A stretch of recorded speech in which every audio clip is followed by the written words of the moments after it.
Yeah. Hello, welcome everyone. I just want to say thank you for coming out, and we will actually just turn this over to Jeremy Johnson from the Delaware Tribe of Indians, and he will talk about the Lenape then and now. All right, now dim the lights. Hei, kyllä mä simo hatcha Delawense lepo yofikataten ni Lenape shanu akpeoli ilongu makik waters longbone curly head nililindum eli dapi nililindum eli pack. Hello, everyone. My name is Jeremy Johnson. I am Lenape, Shawnee, and Peoria. I come from the Maynard, Waters, Longbone, and Curly Head families of Ohio, Kansas, and Oklahoma. I am the Cultural Education Director for the Delaware Tribe of Indians based in Bartlesville, Oklahoma. Excuse me there. Um, we are one of three federally recognized Lenape nations in the United States. The Delaware tribe is based in Bartlesville, Oklahoma. Like I said, the Delaware Nation is based in Anadarko, Oklahoma, and the Stockbridge Muncie community is based in Boulder, Wisconsin. There are also three other First Nations, Lenape nations, and they are all in Ontario, Canada. You have the Lenape Lakoit, which is the Moravian town, Delaware Nation, and you have the Muncie Delaware Nation and the Delaware of the Six Nations, all based in Ontario, Can you hear Canada. them? So, um, making sure everyone can hear me there. It looks like there's some questions. It says cannot hear, so Can you hear? I can Yeah. hear just fine. I think it's So, better now, Jeremy, but you might want to start again if you don't mind. yeah, I just wanted to say my name is Jeremy Johnson. I am from the Delaware Tribe of Indians based in Bartlesville, Oklahoma. One of three federally recognized Lenape nations in the United States, the Delaware Nation in Anadarko, Oklahoma, the Stockbridge Muncie community in Boulder, Wisconsin, and the three First Nations, all based in Ontario, Canada. The Lenape, it's the Lenape Lakait, the Muncie Delaware Nation, and the Delaware Nation, Delaware of the Six Nations, all in Ontario, Canada. So we are one of six recognized communities, actually sovereign nations of Lenape peoples. So I'm just representing our tribe from Bartlesville, Oklahoma. But I wanted today to talk about basically who we are, where we came from, what happened to us and where we are now, what we are trying to do in reconnecting with our homelands and the work we are doing for our respective Lenape tribal nations. So, uh, as you can see, my title page here, I do like to share this as you see two women from photos taken in the early 20th century. These women are from the Delaware Nation, like I said, which is based in Anadarko, Oklahoma. This in On the left-hand side, that is Jenny Bob, and sitting next to her is Nellie Longhat. And I wanted to show these women because of their regalia, their traditional regalia here. This would be what we consider either ceremonial dress. Um, and the way they are dressed right here is they are dressed up. Jenny Bob has all of her wampum around her neck here and on her uh, the collar of her blouse. She has a lot of trade silver. She is also carrying she has in her lap a blanket that has uh, silk work. This All the silk here that has been cut and folded and made in designs onto her blanket. And so I just really want to show this is what our women do when they dress up. They still do this to this day. This is pretty extravagant here. They've set for this photo. As you can see, Nellie Longhat has a comb which is kind of sitting perched a little bit higher on her head than it normally would be. I kind of think that was done because the photographer wanted to be able to see it a little bit more. But anyway, I want to show these women in their beautiful regalia and to let you know that we've carried a lot of these things on still to this day. So. As we begin, who we are, the true meaning of Lenape. Lenape means the people. You'll hear me say Lenape and Delaware and use those interchangeably. That is because the name we have for ourselves is Lenape, which means the people. The name that was given to us about the 1750s, under which we treated with the United States, is the Delaware. And that is because they recognized that we were removed from our homelands in the Delaware River Valley. Um, Obviously, that river being renamed after Lord Delaware and uh, an English nobleman.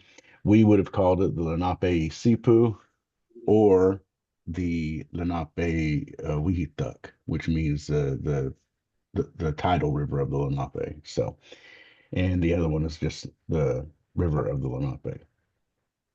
So commonly we could refer to as the grandfathers by other Algonquin nations, in recognition that we are seen as the oldest nation of the Algonquian peoples. And Algonquin is an overarching term. It encompasses many nations, and it's tied together by a language family. So the Algonquin language family. As you can see, I said we are later known as Delaware after contact, and the reasons why. So that's who we are. Our original homelands, what we now call Lenapehoking, is means the land of the Lenape or the place of the Lenape.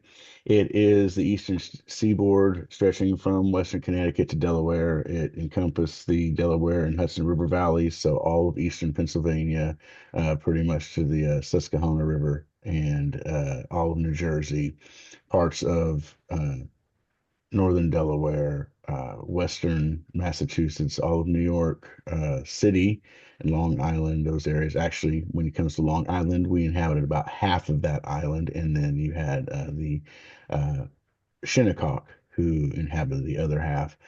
Uh, our our areas of settlements ranged all the way up to Albany in New York as well. So it's a large expanse of land that we had many villages and communities throughout these areas. So the rivers and estuaries were vital to our economy and culture at the time of pre-contact. 16,000 plus years is what we are known to have been in this area. We have stories that were passed down that we did come from the West at some point, but that is also would have been previous to that 16,000 years. So I know I get a lot of people to say, well, those people weren't necessarily Lenape. They are our ancestors. They are who came to the area and they are who helped to develop our Lenape culture. So our culture was developed around these rivers and creeks and estuaries. The rivers themselves provide transportation and trade routes. They hold a lot of significance to our people still to this day. Uh, and most of us ended up in places where there aren't huge rivers like the Hudson River or the Delaware River now. So, one of the things that we do when we come back is we often reconnect with these areas, these rivers, and the the ways that we had about those rivers and the stories and traditions. We try to reconnect with those things as we when we return. So I wanted to talk briefly about this because you'll hear me say Muncie people, and we there are the dialects of our language. So Wenami is one of the two main branches of Lenape language. At one point, it is said that there was a northern Wenami, but we're kind of still unsure about that because it didn't survive really. So we have the Muncie dialect and the Wenami dialect. The Muncie is a northern dialect, which basically north of the Raritan River in New Jersey, that was basically spoken almost exclusively. And then south of that would have been the Wenami dialects. And there are areas where they kind of mix, and that's what they were calling kind of the northern Wenami dialect at some point. So when you hear me talk about Muncie relatives, it's really referring to their dialect, and they refer to themselves as Muncie as well. And it's been in the past they referred to themselves as Muncie, and so they are still Lenape. That is the overarching culture that we're talking about. So it encompasses both dialects. So this is what confuses a lot of people because when we talk about Muncie, we're talking about Lenape people. When we talk about um, different names that were given, Wapangeri, Sopas, Minisink, Haverstraw, Tappan, Navasink, all of these are all Lenape peoples. Basically, they're just different communities of Lenape peoples. So it can get a little confusing when you're looking at old records and they're talking about the Hackensacks. Well, those are Lenape peoples who are speaking the Muncie dialect. Um, so one of the most documented Lenape dialects is Lenami. It was documented when the first written documentation was in the 1600s by the Swedish um, colonial settlers who came in, and they actually published a catechism in the Lenape dialect. And there's an interesting thing about the Lenape language in general that we do not have any R's in our dialect, in our language at all. Excuse me. So there are no R's and there are no F's. So when you hear anything that has an R in it that is claimed to be Lenape language, that's very much untrue. Now, the Swedish people did hear our R or our L as kind of an R sound. And so you hear that in some other languages where it's kind of a blending, and some people will hear an R and some people will hear an L. But really, it was this L sound that we used. So our language today is what we would call sleeping. We do not have any Lenape first language speakers. I believe the last person who spoke Lenape as their first language passed away in 2002, and that was Lucy Blaylock. And but we have had a lot of documentation of our language. In fact, a man by the name of Jim Rementer has been documenting the language since the 60s and been putting it all together. We have a talking dictionary online that we can utilize for our learning our language, and we're actually in the process of getting a linguist to help put together lessons so that we can start training teachers and start teaching our people our language again, because language is vital in understanding our traditional ways, and that's one of the reasons we lost a lot of things when our people were not allowed to speak their language, and so we lost a lot of our ceremony and things of that nature. So it's I'm really hopeful, and we'll have this revitalization of our language. Our people really want to know, and the really neat thing about our language is if you understand parts of it, you can really know about our homelands because of the place names. So I'd never been to a place at one point, but I got a call, and one of my relatives was in New York, and they said, "We're in Ossining, New York." And they said, "Do you know what that means?" And because I have been studying it, I knew that Asen meant stone, and then Ing means the place of. And I said, "Well, it sounds like the place of stones. Uh, would that does that describe where you're at?" And they told me there were boulders and rocks all around them, and that they were just scattered throughout the fields. And so uh, sometimes if you understand a language, you know what the areas are based on the names and what they may look like and how they may have been utilized. So just wanted to share that about our language. Our pre-contact life, a lot of people know this. I just wanted to reiterate this though. A lot of our families lived in Wickiuamok, which is wigwams, the dome-shaped structures that were made from saplings, barks, and mats, and were for families. And a lot of people don't realize how large these actually were. They aren't little bitty huts. I mean, the doors were almost the size a person could walk through standing up. They'd have to duck a little bit, but they would be rather large. You also had smaller ones for single people, and they were considered temporary structures. But likewise, up in our northern areas above the Raritan, our folks also lived in longhouses, a Quinicowan, uh, used for communal spaces. Typically, they housed extended families, and they were constructed from similar materials. And so, um, this is kind of the two different main dwellings that our people lived in, the wigwams in the southern portion of our homelands and the longhouse in the northern portions, much like the Haudenosaunee have their longhouse traditions. Our clan system, we still honor this. We have three different clans that are of strict matrilineal descent. Children belong to the mother's clan. We have the three, the Tuksit, the Pukuongu, and the Pule. As you can see, I am actually Tuksitak, which means of the Wolf Clan people. And my kids are Pukuongu because I married a Turtle Clan woman. And so my kids follow that clan and they're a Turtle Clan. Now, in this system, also, we've lost, there were also what they would have said were 12 sub-clans in each one of these clans. And so after a time after contact and removals, that clan system began to fall apart a little bit because it was almost impossible to keep intact whenever you were trying to find a partner, is what my understanding, that it was really hard to find someone who was not of your clan, so people would marry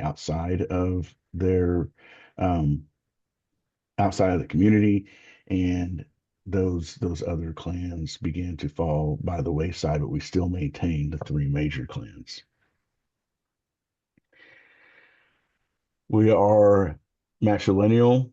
Each community did have a Sakima or a chief whose position was hereditary within the matrilineal line. Now, what that means is that um, a chief, they were often, you had the main leader who was the Sakima, the chief, who would make general decisions about everything, but he would also have people who would advise and be chiefs of like war. And so, um, they were given the opportunity, these chiefs, through the matrilineal line, meaning that if you had a Sakima who passed away or got too old and didn't want to hold that position or couldn't hold that position any longer, their nephew would be given the chance to leave. So it would be on their wife's side, their wife's nephew basically would be given that chance. And so um, it wasn't passed down from father to son. It was passed down from father to nephew on the wife's side or the partner side, the sister's son or the closest male relative within the clan. Actually, it would be the sister, excuse me, not the wife, the sister's son. And so women continue to they play vital roles in society, managing households, cultivating crops, influencing decisions. And so one easy way to think about the way we were structured is that there were roles within our communities, and our women were basically the life givers. They managed crops, they raised the children, they took care of the household basically and helped with other households. They were completely in charge of their community. The men's job then is one of life takers. They have to hunt, they have to fish, they have to take the lives of animals, and they have to protect their community if need be. And so we look at those roles, and one is not lesser than. They are both equally important within our society. And in fact, whenever even today, um, whenever we get together for community events or ceremony, the women are the ones who cook, and our cooks are held in high regard. They're often given many gifts for what they do because they are giving life, they are sustaining life with what they're fixing for the community. And so that's still held to this day. We will be having an event at some point here in a symposium, and we're going to have some cooks there. And they are women we've invited from our community who are very good cooks and very much sought after. If they have like I said, they're held in such high regard, they're often sought after and given many gifts for performing these duties. So this is kind of a basic structure of how our communities were and some of the ideas of how that's still carried on today. Uh, there was an account by a missionary in the 1600s, I believe, of seeing one of our communities and how it operated.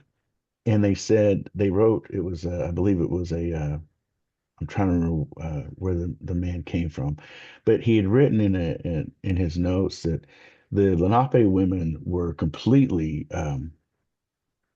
they were they what's the word I'm looking for, subservient to the men. He wrote that they were completely subservient to the men. He actually compared them to pack animals, that they would carry things and do all the work. And he did see our women doing a lot of work in the community. What he misinterpreted that. What he didn't realize is what he was seeing were women who were completely in charge of their community. They were taking care of everyone. It wasn't that they were doing it at the behest of the men within the community. They were doing it in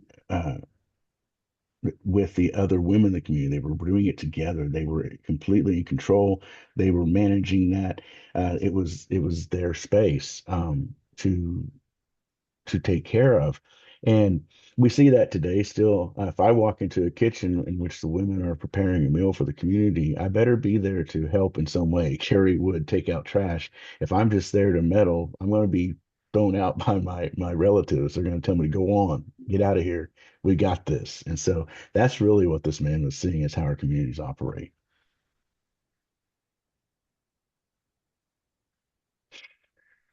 So one of the things I talk about a lot is you have the sense of who we were pre-contact, and then I really go through this kind of quickly because I could sit and we could talk about each of these different things for an extended period of time, but I've kind of hit on just this overall, some very major events after contact. Our first contact, European contact was Verrazano as he was coming down the Hudson River in 1524. He notes in diaries and things that people would come to the banks of the Hudson and to see the ships pass by, and he described them as wearing turkey feather mantles and capes and being dressed in their finery. Some of them would wave, others, as he went on down, would attack his ships, but he managed to make it all the way down, obviously. But that was the first contact our folks had. In 1615, the Dutch established a trading post near Albany, and then that was the first trading post. Now they'd been in the area earlier, but that was the first trading post that was established. So our first extended contact was with the Dutch and the establishment of New Amsterdam. And in 1626, the purchase of Manhattan occurred with Peter Minuit. And I'm sure many of you have heard that story about how the original people sold the land for $24. And this really was the first time that we had dealt with European ideas of land ownership, exclusive land ownership. And so the idea was that our treaties and agreements like that are really relationships, and what you would do and what we would do with other nations and other communities, that we would make these agreements and we would give gifts and to solidify those agreements, and they would be revisited, maybe annually, maybe just whenever in a party wanted to renegotiate. And it was seen as this fluid relationship. Things change, boundaries changed of shared lands and shared areas of cultivation or hunting. And so this idea that the Dutch had proposed of basically buying the land, it was the understanding of our community, is what I've been told, that it was a share. They were establishing a relationship to share that land, not to own it. And so that's been something that I heard my entire life, is that the Lenape sold Manhattan Island for $24 or 60 guilders worth of items. It simply isn't true. And so it was the first time that we really understood that there was a different way of dealing with people who were not from our communities or other tribal nations. Not too long after this, 1643, we had the Bowling Green Corliss Hook Massacre. It's the first massacre our people faced.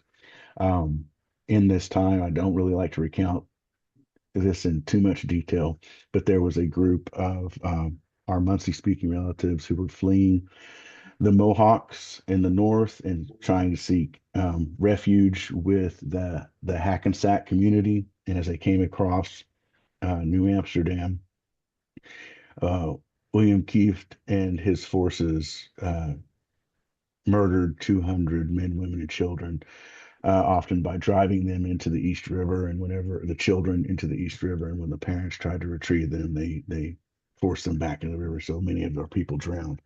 It was said that after this massacre, that many prominent wives of the prominent figures within New Amsterdam had were kicking the decapitated heads of our Lenape relatives down the street. So the craziest thing to me, not only that this occurred, is that today at the area of Bowling Green in New York City where this happened is right across from the entrance to the Museum of the American Indian, the National Museum of the American Indian, and there is not one mention that this occurred there.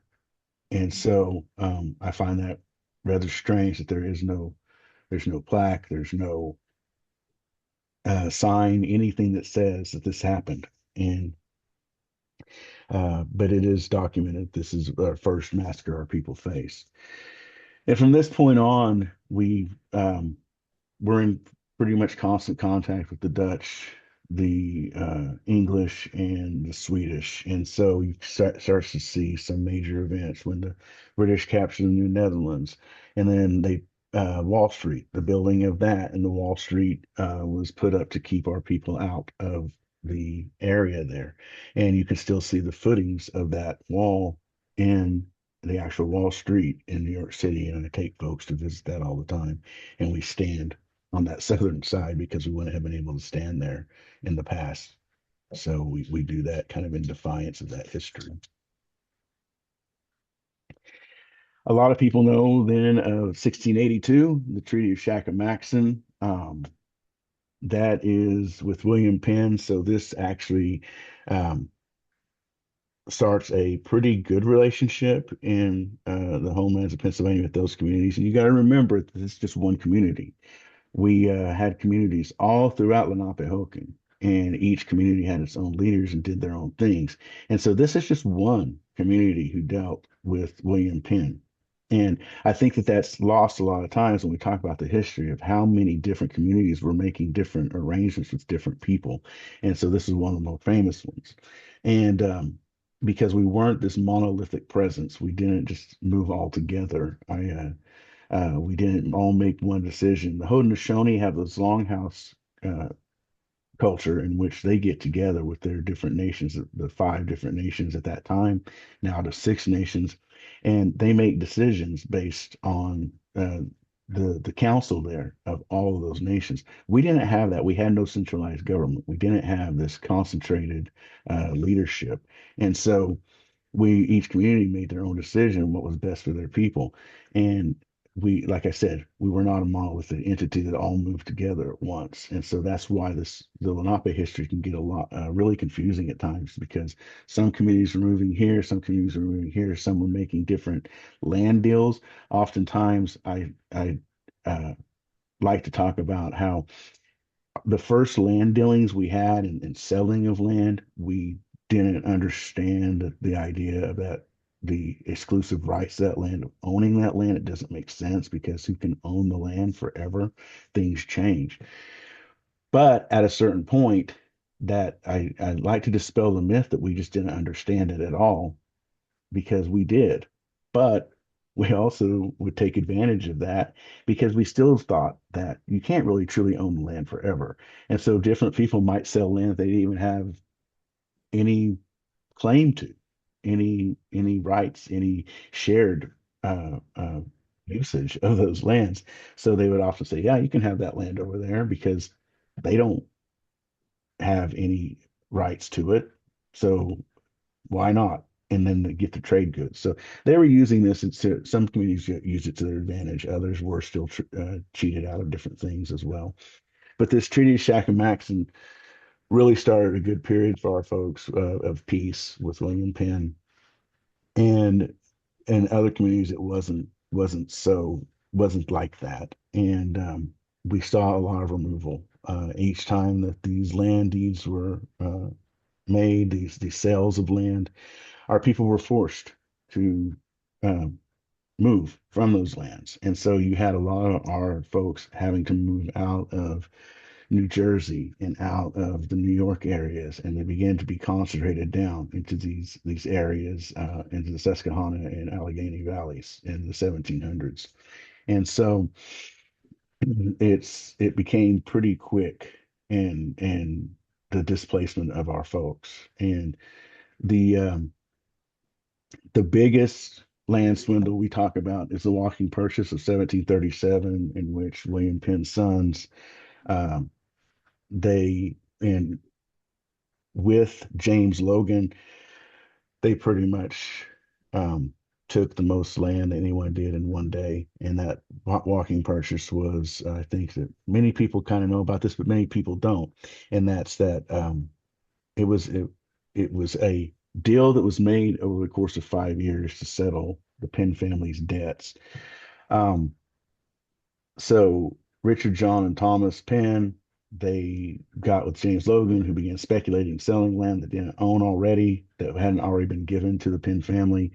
And the agreement was that the community there with the Lapaloosa and some of the others would sell as much land. They would sell the land with the lines being defined as much uh, land that a man could walk in a day and a half and then draw a line down to the Delaware River. Well, that line got moved at some point um, to a more northwesterly direction, encompass more land, and they had spent 5 years speculating and clearing paths for this walk. And at the time that it was to commence, it wasn't just a walk. There were three professional runners who were hired, and they began running, and basically like a relay style of these three runners. And by the end of this day and a half, they had covered well over 60 miles of terrain and about 1,500 square miles of territory when you drew the line down to the river. We did have observers on horseback to watch this go down. And what they said, Lapowinz himself, I'm paraphrasing, he said that they had agreed to this, but the men that they had walking did not walk like a normal man would. He did not walk and take a rest. He did not go hunt a squirrel to eat for his lunch. He did not stop and smoke. So they understood that it was not what they had agreed to, even on the day. At noon, the observers turned back and returned to their communities to tell what was happening. And this is one of the first times that our people took their grievances to basically a court. They took them to the authorities and said that this was not what they agreed to. But of course, it was upheld because of a claim that there was a land sale. A deed was given from basically 1680s that said, oh, they already sold this land, and it was pretty much a fraudulent document. So we were forced to move out of that area at that point as well. And so it just continues on. In the middle of the French and Indian War in 1754, so fought on the side of the French. Um, did not work out well for us. Ended up having a treaty with the British in 1758. Um, so the overall the war ended. We were forced further west, had to cede all kinds of land again. We were forced into western Pennsylvania, past the Susquehanna, to around. A lot of our people were concentrated around the Fort Pitt, Fort Duquesne areas. About this time, as we're being moved further and further west, I did forget one. There was a Treaty of Easton in 1752 that removed our people all the way out of New Jersey. And so they ended up out in the West as well, where a lot of people already were. And so the Revolutionary War began in 1775. We had people who, Lenape men who fought for the Continental Army. We had people who wanted to remain pacifists. They didn't want to get involved at all. And then we had people who also fought against the U.S. Army. And so it was dependent upon what the communities decided was best for them. The majority of our people did basically side with the fledgling United States. We actually had a gentleman by the name of White Eyes. He was known as Captain White Eyes. Captain is a title given to a leader of men into war. He's not a chief, he's the captain who leads men into battle. Um, Kind of adopted that title from when they were seeing the French leaders being referred to as captains in the French army. So Captain White Eyes achieved the commission of a colonel in the Continental Army. He was close confidants with the first Indian agent for the United States, George Morgan, and he also was known to have kind of been in the same circles as George Washington. Um, Captain White Eyes saw that he wanted to create an agreement with the United States, not fight against them. And he actually had to convince others, a famous chief, Kilbuck, and another famous Sakima Hupokon, or Captain Pipe. He had to convince them to sign a treaty with the fledgling United States. He said, "We've tried this, we've battled, we want to try peace now." And had to convince these other leaders to go along with that. And he did. And so the first treaty between a native nation and the United States was signed in 1778 at Fort Pitt. That treaty was said to have given our Lenape people a 14th state and representatives in Congress and also trade goods. And what the United States wanted was passage through our lands that they had given us at the time, safe passage to those lands so they could confront Pontiac and the Northwest Territories. And that never happened. About 6 months after this treaty was signed, Captain White Eyes was in the Ohio territories, and he was killed by a fellow soldier. He was murdered, and that treaty basically started to fall apart right then. What's interesting to me about this treaty is it was pretty much the treaty that legitimized the United States as a sovereign nation. So one of the things to be a sovereign nation you need to be able to do is to treaty with other sovereigns. It also recognized our Lenape peoples, our Delaware peoples, as sovereign nation, as a sovereign nation. So, and it was the first treaty made with a native nation, and it was the first treaty broken with a native nation. That's a pattern we see throughout until well, pretty much through until they agreed to use one treaty to deal with all native nations. And so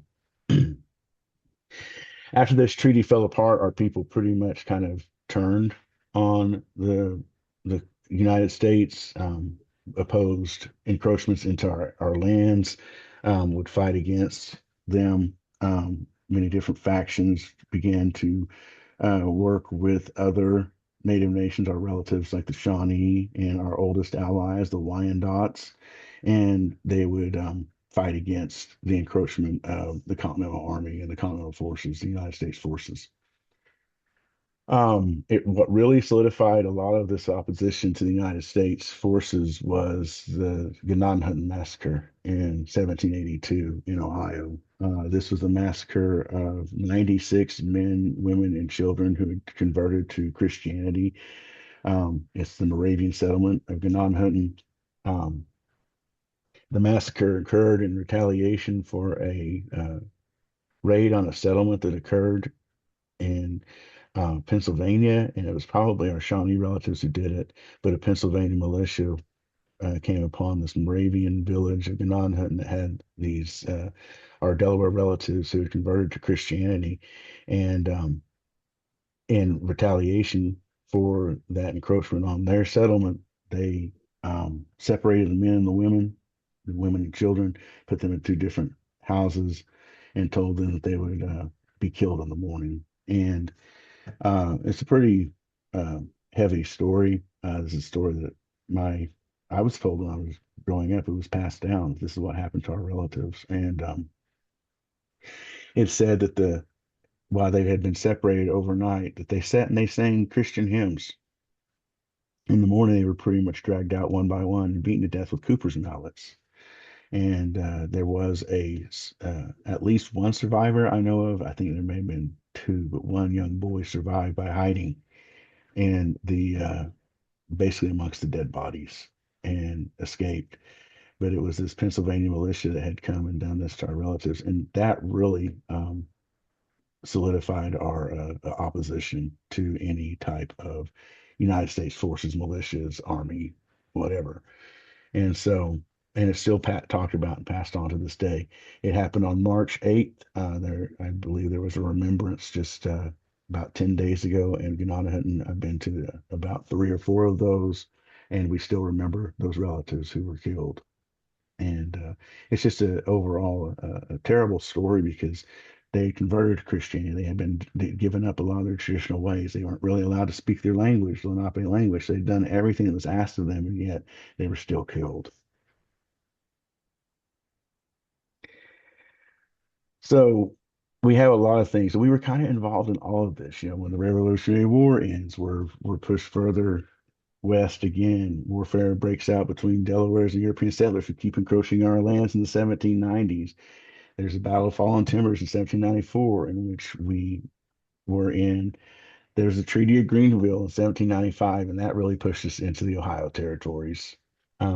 We were basically removed from all of our homelands by 1797. There were no villages left. There were no communities left within our original homelands by 1797. Um, so we began to establish we established new settlements in Ohio. Um, the War of 1812 breaks out. We're involved there as well. By 1817, we had to sign the Treaty of St. Mary's, and that pushed us into Indiana and outside of Indiana. So we had all of these treaties that occurred, and it just every time there were land cessions. I believe I counted at one point there were 24 treaties signed with the United States between the Delawares and the United States. And in those 24 treaties, there were 35 land cessions. We were forced to give up those lands. And so we would just continue to be forced westward.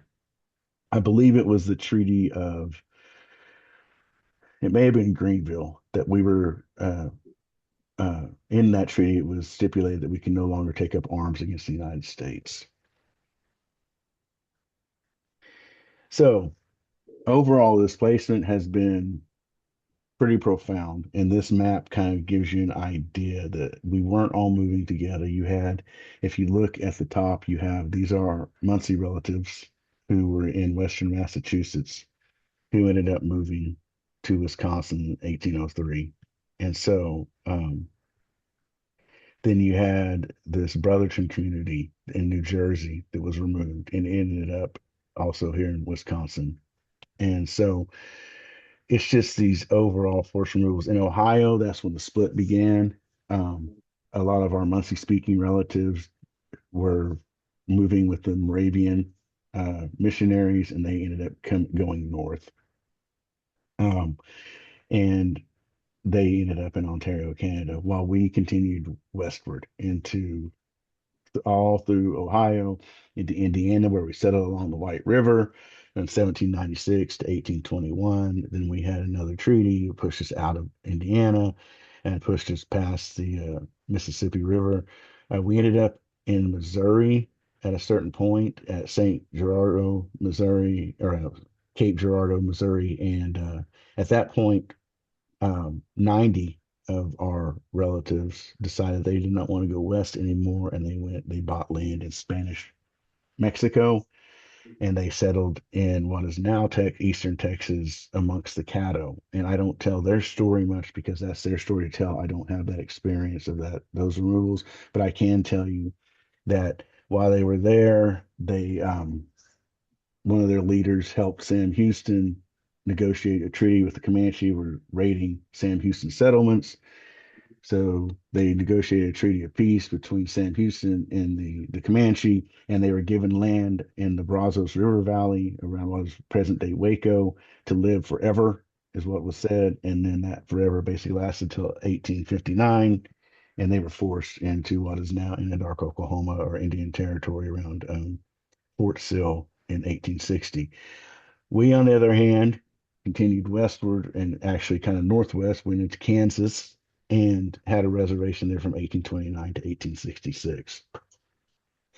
We fought on the side of the Union in the Civil War. There were full regiments of Delaware men. Basically, every able-bodied Delaware man fought for the Union Army. And when that happened, settlers began encroaching on the land because there was no one there to protect them, to keep those communities safe from encroachment. And by 1866, it was decided that our land was needed to help build uh, the railroad. They needed it for the railroad. And so they told us we had to, the Department of War, which became the Department of the Interior, basically told us that we had to leave the area. We asked to go to Colorado. They told us no, that we had to go to Indian Territory. So we ended up settling, making an arrangement with the Cherokee Nation for land with inside their Cherokee Nation boundaries, and that's where we had been since 1867 to now. And that's also been problematic. We were placed right between the Osage and the Cherokee, and neither one of them really wanted us there. And so it was pretty much, we were um, fighting pretty much constantly. And in fact, the Osage had been attacking our settlements in Missouri previous to our removal to Kansas. And so we had a long standing conflict with the Osage that we were placed right next to in where we are now in what was called Washington County. A lot of problematic things with this agreement. It still has implications today. We have an MOU with the Cherokee Nation that we don't agree with. It gets really complicated even to this day. So all of these moves did have lasting impacts and are still affecting our communities today in our nations. So I wanted to point this out, and this was done in 1910 by Thomas Gore, who was an Oklahoma congressman, and he was actually advocating on behalf of the Delawares who settled in Oklahoma. And I want to point this out, and I will read it. It says it was a memorial asking for payments for the services that were never made. So he said that the first treaty this government made with any nation or people was made with the Delaware Indians. That in that treaty, the Delawares as a nation formed an offensive and defensive alliance with this government. That they were to be recognized as the head of an Indian state with representation in Congress as part of their compensation, that the Delaware Indians carried out their part of these treaty obligations, did furnish warriors and use their influence with other tribes in the interests of the United States, did give free access across their territory to the revolutionary troops, did consent to have forts built on their property, did assist in the building of these forts, did act as spies and scouts and guides and furnish information to the government as to the strength, position, and purpose of the enemy, and did receive nothing in return, therefore. So I just think that's a nice, quick, pretty much statement that points out what we did in service of the United States as well. I want to go on to some happier things now, present day. We are, like I said, in three federally recognized tribes in the United States and three First Nations in Canada. I've already told you where they are. We are a federally recognized tribe, a sovereign nation. We are dedicated to the preservation, revitalization of our cultural identity, language, traditions, and ceremonies. And we still carry on these things. We're still revitalizing many things. Some of the things that we still do are beadwork, regalia making. These are vital to our way we do things in community. We're still fighting for revitalization of our language. We're still teaching our traditional ways. We're trying to revitalize different ceremonies and things as well. Some of the work that we do now, here's some pictures of our community.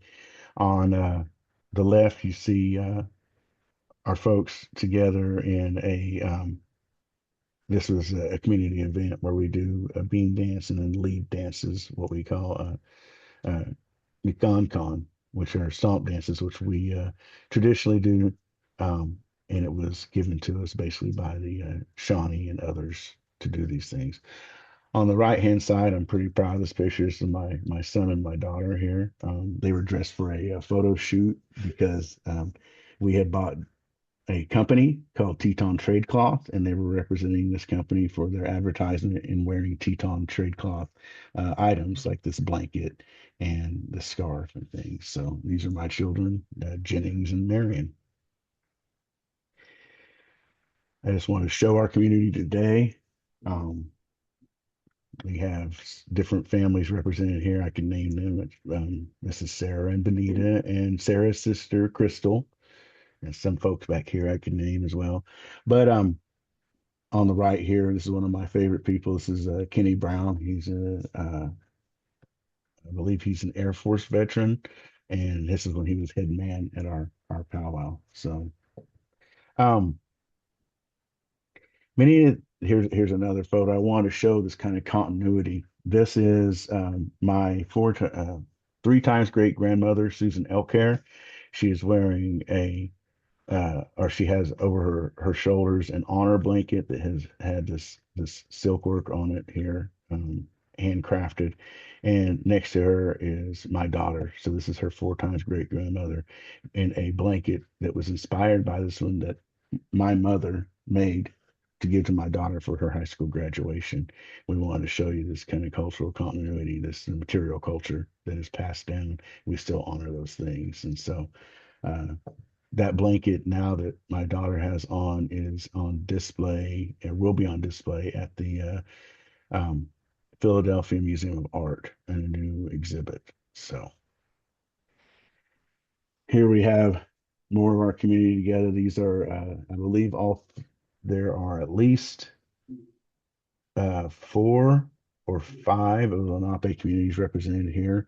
I believe all three federally recognized nations and two of our Canadian relatives, and these are three of the. This is Chief Killscrow in the middle, and this is former Chief Stonefish from Moravian Town and President Dotson from Delaware Nation here. But just kind of show you some stuff we still do. We come out, we do cultural education. Like when I'm giving this presentation, we'll come out to communities. Like we've done things with the Museum of the American Revolution, Pennsbury Manor. We're going to be doing some things there at Schwenkfelder here soon and bringing community members out to do some different cultural presentations and things. But we like to bring our community out and do these things, working with children to teach them about our history and culture and also do activities with them. And so just wanted to show you that we are very active in returning to our homelands, reconnecting with our homelands, and doing these types of things. And so it's very important for us because there's no feeling you get than like returning to where your ancestors walked and to experience that. And I have this picture here. This is my mother returning to the Delaware River for the first time and being able to touch those waters and to see what what our ancestors were able to do and how they lived.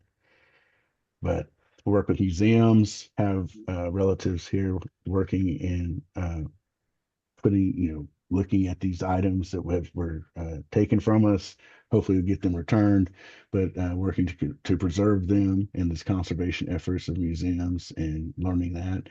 Um, Here we have different presentations of our folks. So, working with National Park Services, again, working with kids, visiting different areas. This was the start of the walking purchase. And here is a picture of our community after we were had a reinterment of our ancestors of over 180 of our ancestors. We reinterred them in a place, and so got them off museum shelves and university shelves and got them back in the ground. And this was a lot of the community that came out to support that effort. And this was all, at least five of the six communities were represented here as well. But here's the seals of the federally recognized tribal nations and the First Nations. And I just say Wanishi. I'm going to stop sharing and see if there are any questions. Are there any questions?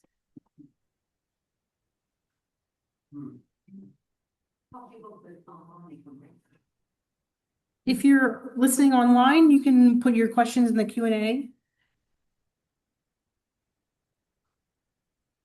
Well, thank you for that, James. It's an excellent presentation. Thank you so much. I know it's a lot of history to get into a short amount of time. I really do appreciate the opportunity to do this. I could have gone on for a while.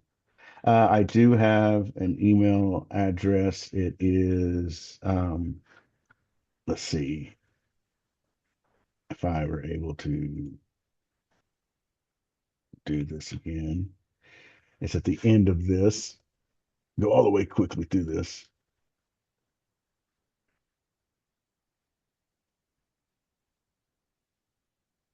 We have the general one here at Cultural Education, basically, EDUC at DelawareTribe.org. That's the easiest way to get in contact with us.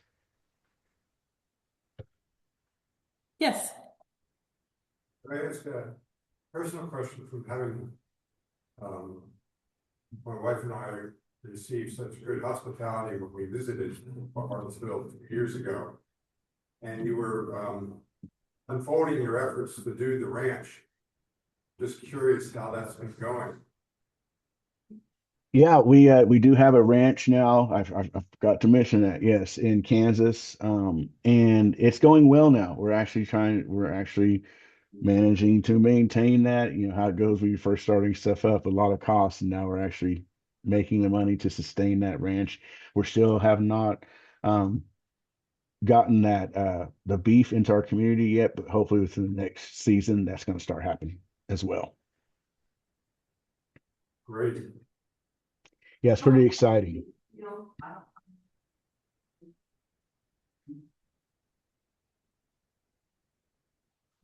And someone had asked me to share the seals of each of the tribal nations, so I wanted to do that there. We have another question in person. Okay. FYI, the turnpike expansion up through Veracruz now is gonna take part of the Jasper Park. We already lost the better part of it. The turnpike went through in the first place, and now we're gonna lose more of it. Could you hear him? No, I couldn't. He said that the turnpike expansion is going to take part of Jasper Park up through Veracruz, which we did not. Okay. Okay. Yeah, what we get we do get consulted on any type of projects that involve the ground disturbance. So that's actually our Tribal Historic Preservation Office gets those notices, and then we take part in consultation with those. Whenever it becomes something that we can't, oppose, or there's no way of doing it, we often just make sure that those areas, the things that are uncovered are taken care of in a good way is the best way we can do.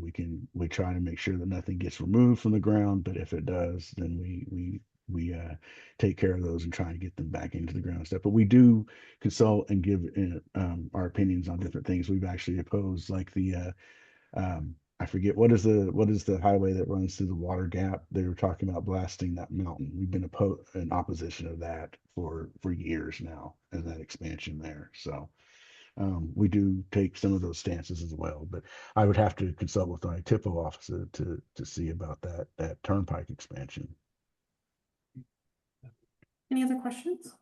Go ahead.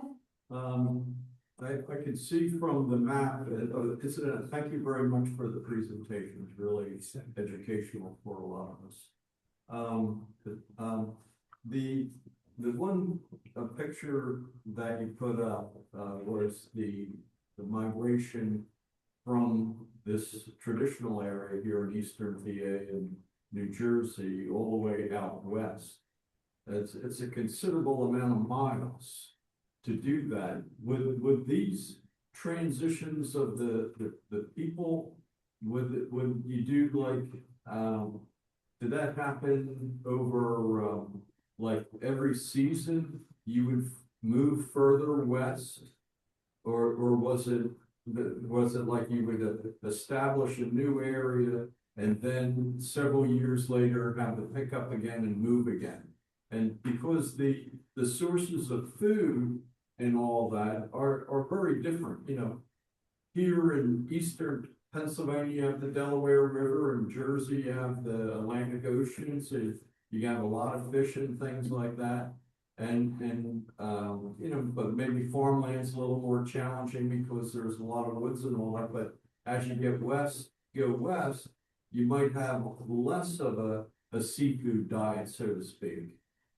How were the logistics of it? Do you have any ideas historically how that was accomplished? Or was it really a tough haul to get out there where people were suffering from famine along the way?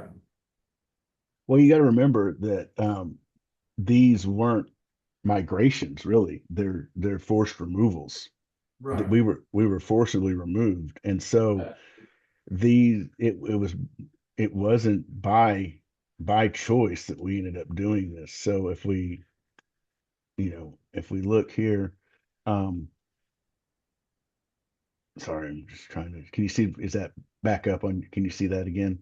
Yeah, we can see I it. can't quite see the dates on here. Okay. Yeah, I know it's hard to see, Yeah.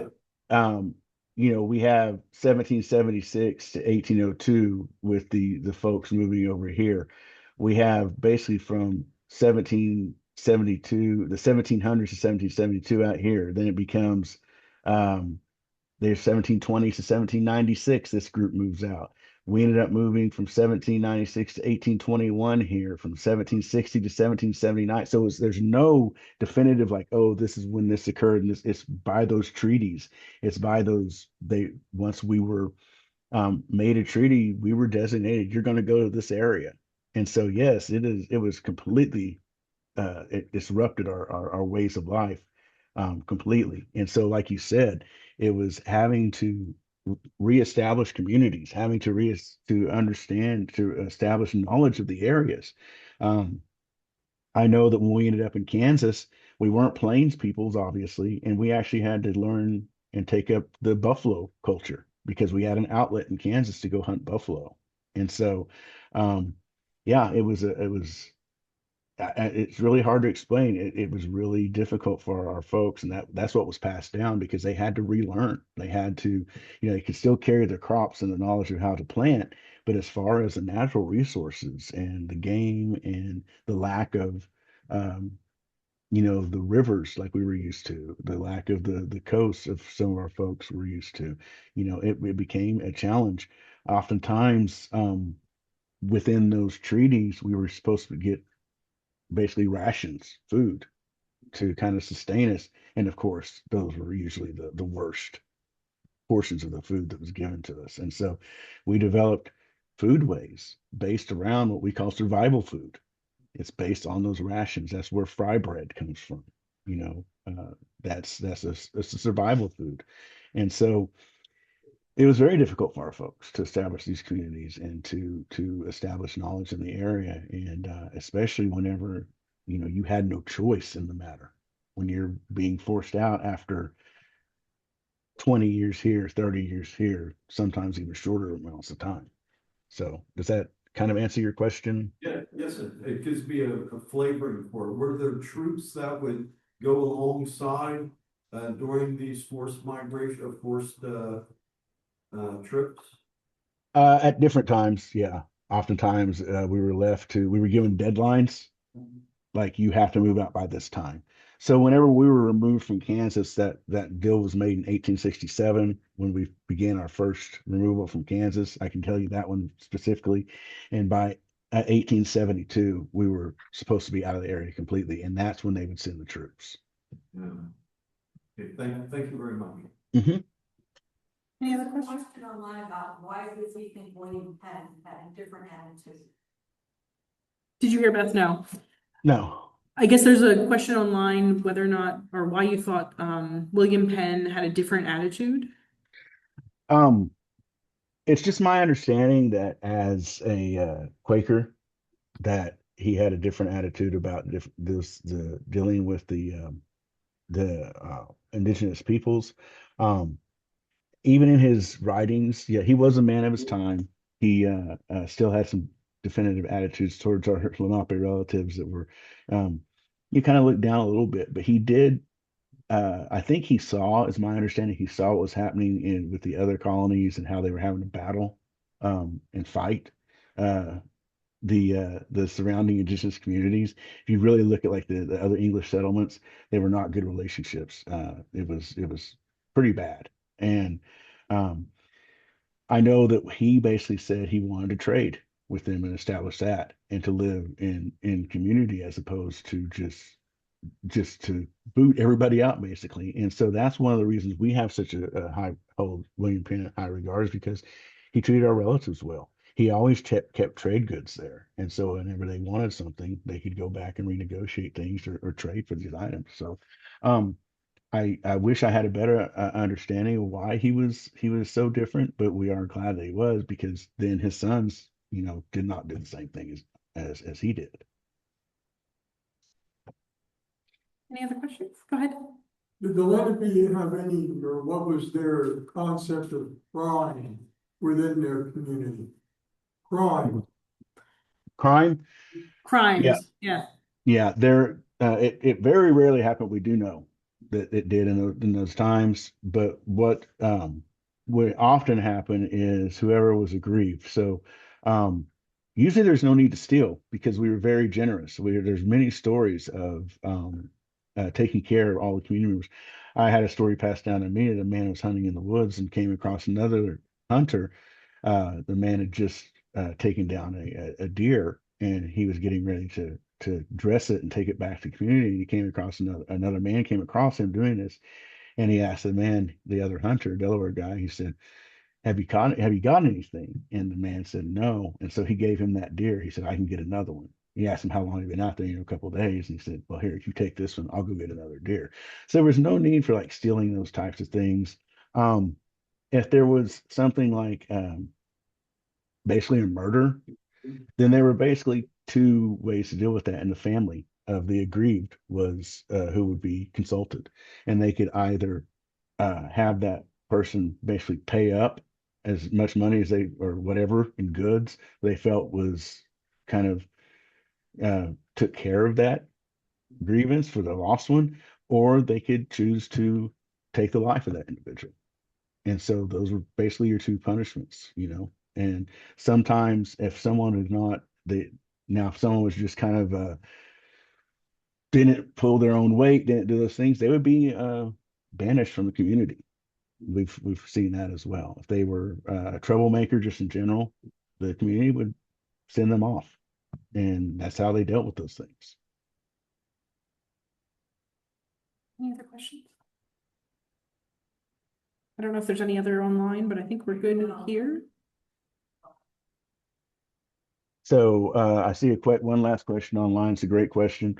Lenape that live in PA today are neither recognized by federal or state governments. The Lenape Nation recognized them as tribal members. No. The we often see these claims of Lenape heritage and within state recognized and other groups. And often what we find is it's family lore that has led them to believe that they're Lenape.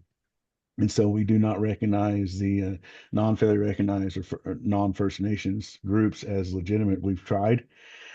If they can find their connections, they can enroll within our Delaware Tribe, Delaware Nation, or the community in which their relatives came from, if they have that actual connection. So we often call these fraudulent or fabricated clubs or tribes. So the only the the communities that have been the nations that have proven their identities and kept a consistent line of culture and community together are these three federally recognized and the three First Nations. So I hope that answers that question. But I guess that's if there are no more, I would say Wanishi. Thank you very much. Thank you so much, Jeremy. Yeah, thank you, Wanishi, and Lepich Kanewo. We'll see you again.